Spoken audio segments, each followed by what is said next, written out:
为了卖违背学区制就近入学的精神，嘛是运用少子化、招生不足来保障学校的受教权。但市教育用议会要求来进行专案报告，回应为何114年下半年就开始全面取消自由学区的新政策，认为资讯无甲社会充分沟通，无公听会等必要的听数，要求检讨。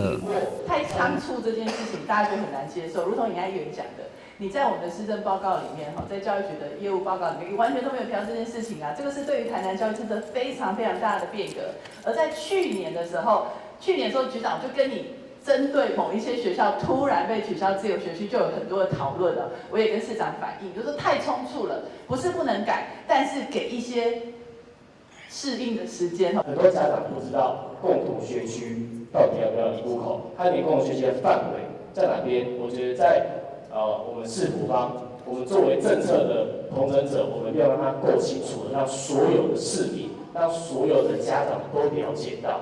所以我觉得你们可以评估一下，是否要因为你们取消自由学区这个政策之下，你们后续是不是应该要统建一个统一的窗口？来解决所有家长的疑问。我是建议在台南市，我们应该每年来做一次类似就业博览会的这样的一个就学博览会，让我们的各个学校可以让这些外来的人口，甚至是我们台南市的家长们，他们可以提前呢去了解各个学校的特色，这对于我们发展一校一特色会一个更落实啊，有一个这样的就学博览会。你事先有没有渐进式在做处理？你有没有渐进式在做就是先导，互家长才讲，未来恁的囝吼，无可能过去啊，因为你要回归到你自己选区里面啦。所以我们制度的适应，互家长会当去适应无？有事先的教育的没有？你刚才你一个安尼俩家长做这种教育，你刚才我这所谓民意代表甲，迄电话拢一直接不起来。局长，可不可以我们试着去规划什么样的条件可以去争取一个共同学区，好不好？昆山它是一间大校，昆山会是一间大校，它突然这样被腰斩，实际人数只有100个。